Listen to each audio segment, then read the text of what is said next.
In 1921, a black Wall Street millionaire named O.W. Gurley stood on the corner of Greenwood Avenue and watched his empire burn to the ground. The flames weren't started by accident. They were lit by a white mob armed with dynamite, deputized by the local government, and flying in airplanes overhead, dropping firebombs on his neighborhood. His name? You've never heard it. And that's exactly what they wanted.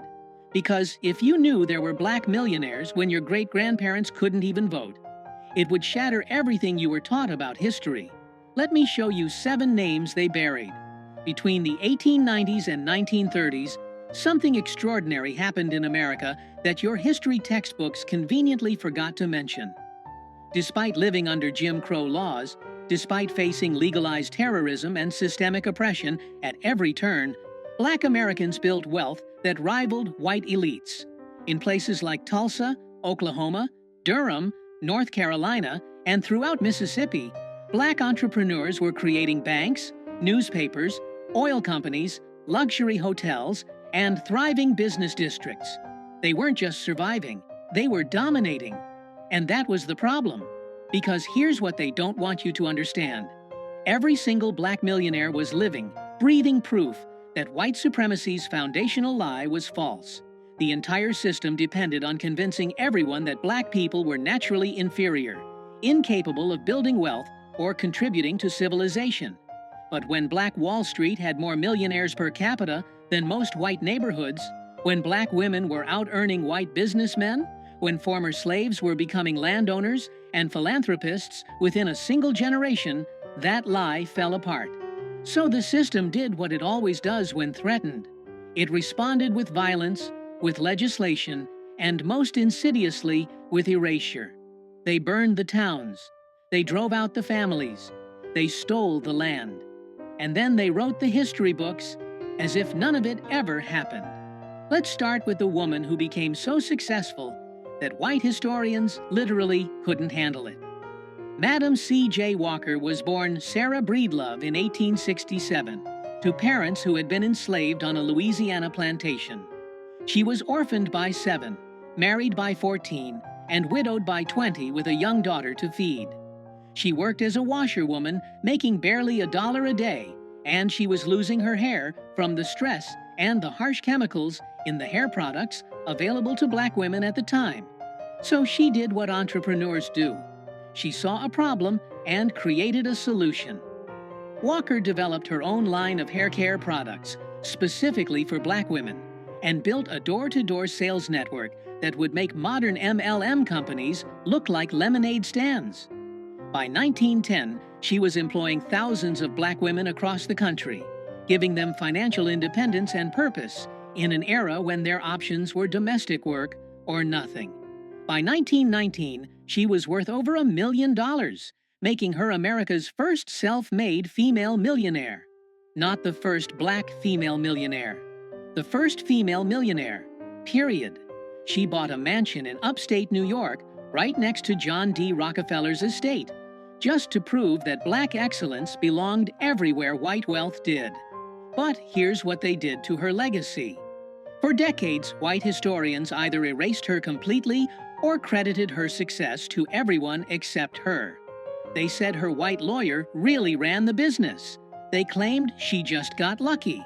Some textbooks mentioned her in a single sentence, if at all, because acknowledging that a black woman born into slavery had out-business, personed the captains of industry, would require admitting something they couldn't afford to admit.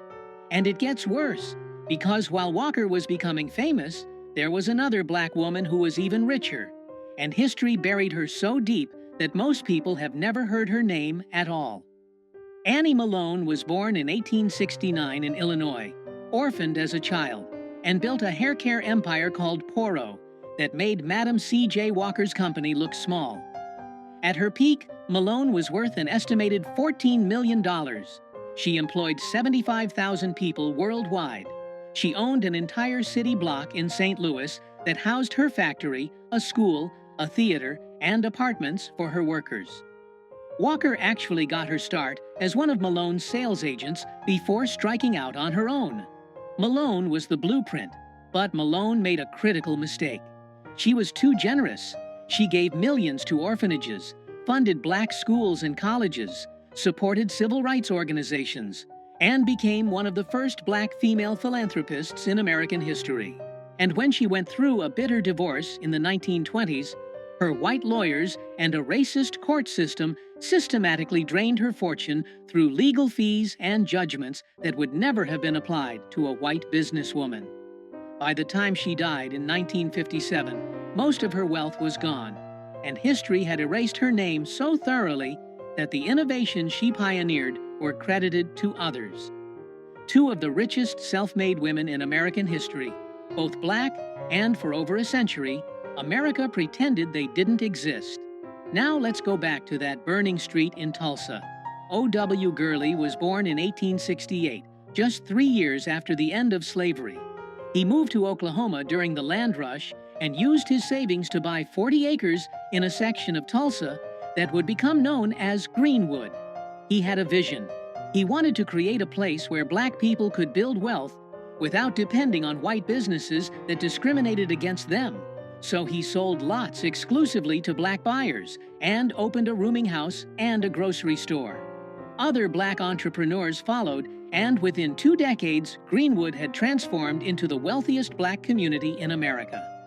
By 1921, this 35-block neighborhood had over 300 black-owned businesses.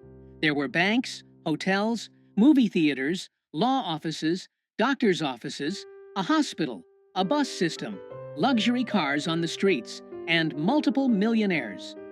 Black Tulsans called it Little Africa. Everyone else called it Black Wall Street. A newspaper at the time described it as having more than a dozen churches, 5 hotels, 2 theaters, a library, and a hospital, schools, law offices, a half-dozen grocery stores and as many restaurants, its own bus and taxi service, its own water system, and over 300 other commercial establishments. In the Jim Crow South, built by people whose parents had been enslaved. And then, on May 31st, 1921, it was all destroyed. A black teenager named Dick Rowland was accused of assaulting a white elevator operator. He didn't do it, but that didn't matter. A white mob of thousands, many of them deputized by law enforcement, attacked Greenwood with guns, torches, and, according to eyewitness accounts, airplanes that dropped incendiary devices on buildings and fleeing families. Over 300 black people were murdered. 10,000 were left homeless. 35 blocks were burned to ash. O.W. Gurley's empire, along with every other black millionaire's holdings in Greenwood, was systematically destroyed. And here's the part that should make your blood boil. After the massacre, the city of Tulsa made it nearly impossible for black residents to rebuild by changing fire codes and zoning laws. Insurance companies refused to pay claims. And then, for 75 years, the Tulsa Race Massacre was completely removed from Oklahoma history textbooks. Removed. As if it never happened. The state literally erased one of the worst incidents of racial terrorism in American history, because acknowledging it would mean acknowledging that black wealth had existed and had been stolen. But Gurley wasn't the only one. In Memphis, Tennessee, a man named Robert Reed Church Sr. had already proven what was possible decades earlier. Church was born enslaved in 1839. During the Memphis Massacre of 1866, when white mobs attacked black neighborhoods, Church was shot in the head and left for dead. He survived, and then he made a decision that changed everything. He took $50, bought his first piece of real estate, and began building an empire. By 1912, Church was worth over $1 million, making him the first black millionaire in the South. He owned saloons, real estate throughout Memphis, and eventually opened Solvent Savings Bank, one of the first black-owned banks in America. But his greatest achievement was what he did when Memphis tried to segregate all public spaces and deny black citizens access to parks and gathering places. Church didn't protest. He didn't beg for inclusion. He spent $100,000 of his own money and built Church Park and Auditorium, a massive complex that became the cultural center of Black Memphis. Presidents spoke there. Booker T. Washington spoke there. Church's message was clear. If you exclude us from your world, we'll build a better one ourselves. His daughter, Mary Church Terrell, became one of the first black women to earn a college degree and a pioneering civil rights activist. But for decades, mainstream American history barely mentioned the Church family because their success undermined every narrative about black people needing white benevolence to succeed. They had done it themselves, with no help, in the face of violent opposition. Then there's the woman who might have been the richest of them all, and whose story is so deliberately obscured that historians are still piecing it together. Mary Ellen Pleasant was born around 1814, possibly into slavery, possibly free. What we know for certain is that by the 1850s, she was in San Francisco working as a cook and investor, and she was secretly one of the wealthiest financiers in the city. Some estimates put her fortune at $30 million in today's money. She used that money to do something extraordinary. She funded John Brown's raid on Harper's Ferry. Yes, that John Brown, the abolitionist who tried to start a slave rebellion. Pleasant gave him $30,000, making her one of the largest financial backers of armed resistance to slavery. After the Civil War, Pleasant sued San Francisco streetcar companies for racial discrimination and won in 1866, 90 years before Rosa Parks. She fought for civil rights in court while building a business empire in real estate and boarding houses. But when she got into a legal battle with a white business partner who betrayed her, white newspapers launched a smear campaign calling her a voodoo queen and a witch. Racist courts sided against her repeatedly, and her fortune was systematically stolen through legal manipulation. By the time she died in 1904, history had forgotten her name almost entirely. The mother of civil rights in California, erased. In Birmingham, Alabama, a man named A.G. Gaston was born in a log cabin in 1892 to parents who had been enslaved. He started with nothing. He sold firewood and peanuts as a child, worked in the coal mines as a young man, and then began building what would become Birmingham's black business empire. Gaston founded an insurance company, a funeral home chain, a motel, a bank, and multiple other ventures. At his death in 1996 at age 103, he was worth $130 million. But Gaston's story isn't just about wealth, it's about resistance. During the height of the Civil Rights Movement in 1963, when Dr. Martin Luther King Jr. came to Birmingham to lead protests, Gaston's motel became the headquarters for the entire campaign. Movement leaders stayed there. Strategy sessions happened there. And when white terrorists bombed the motel in an attempt to kill King and destroy the movement, Gaston rebuilt it. He understood that black wealth wasn't just about money. It was about having the resources to fight back, to provide safe spaces, and to fund the struggle for freedom. That's why they tried to erase these stories. Because black millionaires weren't just rich. They were dangerous to white supremacy. And finally, there's Biddy Mason, whose story might be the most incredible of all. Mason was born enslaved in Mississippi in 1818. In 1848, her master converted to Mormonism and decided to move to California. And he forced Mason to walk the entire 2,000 miles behind his wagon train, herding cattle while caring for her 3 daughters. When they arrived in California, a free state, Mason's master tried to move them all to Texas to keep them enslaved. But Mason had learned something on that long walk. She had learned her own worth. She sued for her freedom in 1856, and she won. With no education and no resources except her skills as a nurse and midwife, Mason began buying property in Los Angeles. Piece by piece, block by block. By the 1880s, she was one of the wealthiest black landowners in the city, worth over $300,000.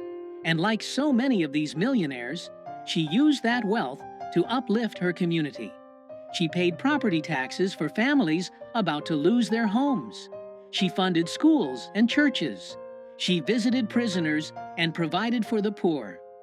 When she died in 1891, white Los Angeles tried to bury her in an unmarked grave in an attempt to erase her legacy. For 90 years, her story was forgotten until a historian digging through old property records discovered the truth. Biddy Mason had been one of the most important figures in early Los Angeles history, and the city had deliberately forgotten her. So, here's what they don't want you to know. These 7 names represent just the beginning. Historians estimate that hundreds of black millionaires existed between 1865 and 1930, but their records were destroyed in courthouse fires, race massacres, and deliberate archival losses. The 1921 Tulsa massacre wasn't unique. Between 1898 and 1923, at least 26 black towns and business districts were destroyed by white mobs, often with government backing.